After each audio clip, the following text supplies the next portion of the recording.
नमस्कार। श्री गणेशाय नमः। हर हर महादेव। आज मैं हरतालिका तीज की का प्रसिद्ध व्रत जो भादो मास के शुक्ल पक्ष की तृतीया को मनाया जाता है वह कथा सुनाने जा रही हूँ। तृतीया तिथि को किए जाने के कारण स्त्रियों में यह व्रत अधिकतर तीजों के नाम से जाना जाता है। कुंवारी लड़कियां यह व्रत इच्छित वर पाने की आशा से तथा विवाहित स्त्रियां सुहाग की रक्षा की और पति सुख की कामना करने के लिए करती हैं। कहा जाता है सर्वप्रथम माता पार्वती ने भगवान शिव को अपने पति रूप में पाने के लिए यह व्रत किया था। सुनते हैं तीज की कथा।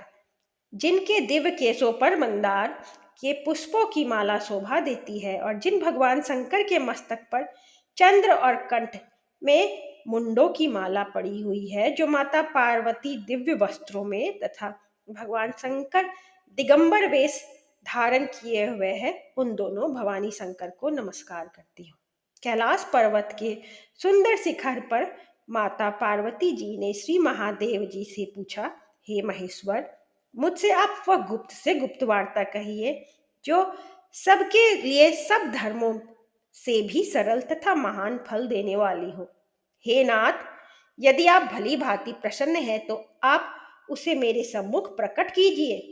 हे जगतनाथ, आप आदि मध्य और अंत रहित है। आपकी माया का कोई पार नहीं है। आपको मैंने किस भांति प्राप्त किया, कौन से व्रत तप या दान के पुण्य फल से आप मुझको वर रूप में मिले। श्री महादेव जी बोले, हे देवी, यह सुन। मैं तेरे सम्मुख उस व्रत को कहता हूं जो परम गुप्त है। जैसे तारागणों में चंद्रमा और ग्रहों में सूर्य, वर्णों में ब्राह्मण, देवताओं में गंगा, पुराणों में महाभारत, वेदों में साम और इंद्रियों में मन श्रेष्ठ है, वैसे ही पुराण और वेद सब में इसका वर्णन आया है। जिसके प्रभाव से तुमको मेरा आधा आसन प्राप्त हुआ है। हे प्रिय, उसी का मैं तुमसे वर्णन करता हूं। सुनो। भाद्रपद भादो मास के शुक्ल पक्ष की हस्त नक्षत्र संयुक्त तृतीया तीज के दिन इस व्रत का अनुष्ठान मात्र करने से सब पापों का नाश हो जाता है। तुमने पहले हिमालय पर्वत पर इसी महान व्रत को किया था जो मैं तुम्हें सुनाता हूं। पार्वती जी बोली, हे प्रभु, इस व्रत को मैंने किस लिए किया था यह मुझे सुनने की इच्छा है, सो कृपा करके कहिए। शंकर जी बोले, आर्यव्रत में हिमालय नामक एक महान पर्वत है, जहां अनेक प्रकार की भूमि अनेक प्रकार के वृक्षों से सुशोभित है, जो सदैव बर्फ से ढके हुए तथा गंगा की कल कल ध्वनि से शब्दमय रहता है। हे पार्वती जी, तुमने बाल्यकाल में उसी स्थान पर परम तप किया था और 12 वर्ष तक के महीने में जल में रहकर तथा वैशाख माह में अग्नि में प्रवेश करके तप किया। श्रावण के महीने में बाहर खुले में निवास कर अन्न त्याग कर तप करती रही। तुम्हारे इस कष्ट को देखकर तुम्हारे पिता को बड़ी चिंता हुई। वे चिंतातुर होकर सोचने लगे कि मैं इस कन्या की शादी किससे करूं। इस अवसर पर देवयोग से ब्रह्मा जी के पुत्र नारद जी वहां आए। देवर्षि नारद जी ने तुम शैलपुत्री को देखा। तुम्हारे पिता हिमालय ने देवर्षि को अर्घ्य पाद्य आसन देकर सम्मान सहित बिठाया और कहा, हे मुनीश्वर, आपने यहाँ तक आने का कष्ट कैसे किया, कहिए क्या आज्ञा है। नारद जी बोले, हे गिरिराज, मैं विष्णु भगवान का भेजा हुआ यहाँ आया हूँ। तुम मेरी बात सुनो। आप अपनी कन्या को उत्तम वर को दान करें। ब्रह्मा, इंद्र, शिव आदि देवताओं में विष्णु भगवान के समान कोई भी उत्तम नहीं है। इसलिए मेरे मत से आप अपनी कन्या का दान भगवान विष्णु को ही दे। हिमालय बोले, यदि भगवान वासुदेव स्वयं ही कन्या का ग्रहण करना चाहते हैं और इस कार्य के लिए ही आपका आगमन हुआ है तो वह मेरे लिए गौरव की बात है। मैं अवश्य उन्हें ही दूंगा। हिमालय का यह आश्वासन सुनते ही देवर्षि नारद जी आकाश में अंतर्धान हो गए और शंख, चक्र, गदा, पद्म एवं पीताम्बरी भगवान विष्णु के पास पहुंचे। नारद जी ने हाथ जोड़कर भगवान विष्णु से कहा, प्रभु आपका विवाह कार्य निश्चित हो गया है। इधर हिमालय ने पार्वती जी से प्रसन्नता पूर्वक कहा कि हे पुत्री, मैंने तुमको गरुड़ध्वज भगवान विष्णु को अर्पण कर दिया है। पिता के इन वाक्यों को सुनते ही पार्वती जी अपनी सहेली के घर गई और पृथ्वी पर गिरकर अत्यंत दुखी होकर विलाप करने लगी। उनको विलाप करते हुए देखकर सखी बोली, हे देवी, तुम किस कारण से दुख पाती हो? मुझे बताओ, मैं अवश्य ही तुम्हारी इच्छा पूर्ण करूंगी। पार्वती बोली, हे सखी, सुन, मेरी जो मन की अभिलाषा है मैं सुनाती हूँ। मैं श्री महादेव जी का वरण करना चाहती हूँ। मेरे इस कार्य को पिताजी ने बिगाड़ना चाहा है, इसलिए मैं निसंदेह इस शरीर का त्याग करूंगी। पार्वती जी के इन वचनों को सुनकर सखी ने कहा, हे देवी, जिस वन को तुम्हारे पिताजी ने ना देखा हो, तुम वहां चली जाओ। तब हे देवी पार्वती, तुम अपनी सखी का यह वचन सुन ऐसे ही वन को चली गई।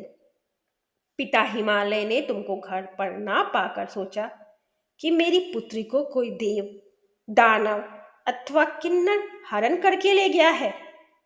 मैंने नारद जी को वचन दिया था कि मैं पुत्री को गरुड़ध्वज भगवान के साथ वरण करूंगा। हाय, अब यह कैसे पूरा होगा?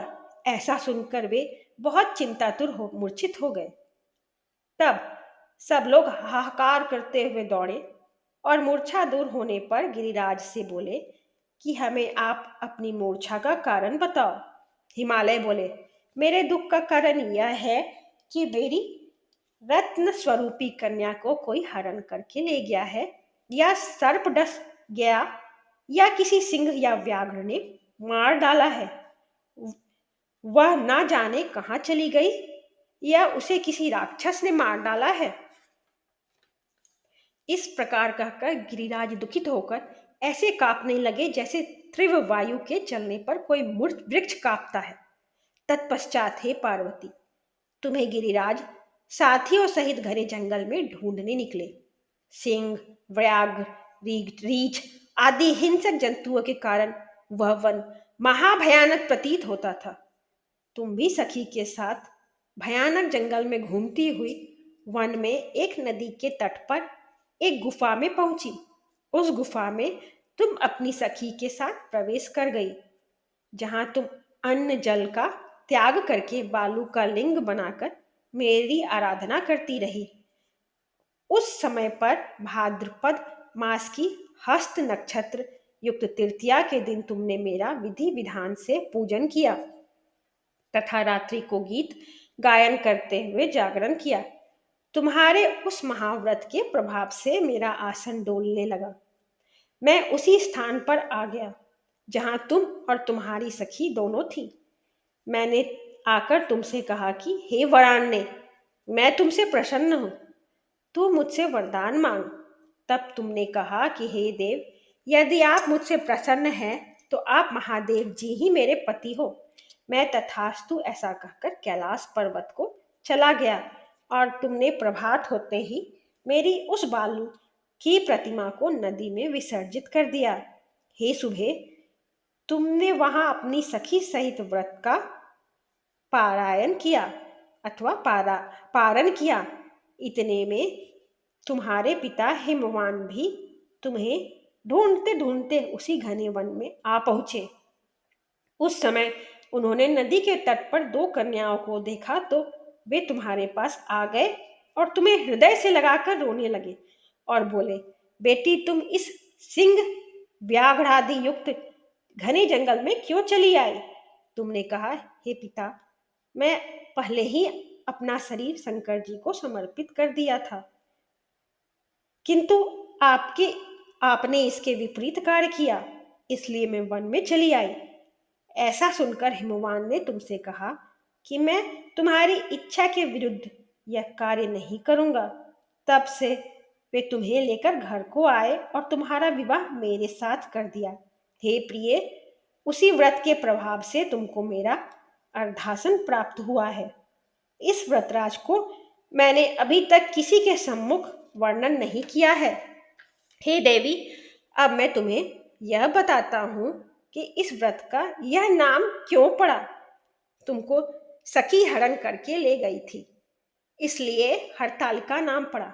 पार्वती जी बोली, हे स्वामी, आपने इस व्रत राज का नाम तो बता दिया, किंतु मुझे इसकी विधि एवं फल भी बताइए कि इसके करने से किस फल की प्राप्ति होती है। तब भगवान शंकर जी बोले, इस स्त्री जाति के अत्युत्तम व्रत की विधि सुनो। सौभाग्य की इच्छा रखने वाली स्त्रियां इस व्रत को विधि पूर्वक करें। केले के खंभों में मंडप बनाकर उसे वंदनवारों से सुशोभित करें। उसमें विविध रंगों से उत्तम रोशनी वस्त्र की चांदनी ऊपर तान दे। चंदन आदि सुगंधित द्रव्यों का लेपन करके स्त्रियां एकत्र हो शंख, भेरी, मृदंग आदि बजावे। विधि पूर्वक मंगलाचार करके श्री गौरी शंकर की बालू निर्मित अथवा मिट्टी निर्मित प्रतिमा स्थापित करें। फिर भगवान शंकर और माता पार्वती का गंध, धूप, पुष्प आदि से विधिवत पूजन करें। अनेकों नैवेद्य का भोग लगावे और रात्रि को जागरण करें। यहाँ पर श्री तीज की व्रत कथा समाप्त हुई। कथा करने के बाद माता पार्वती और भगवान शिव का आरती करें।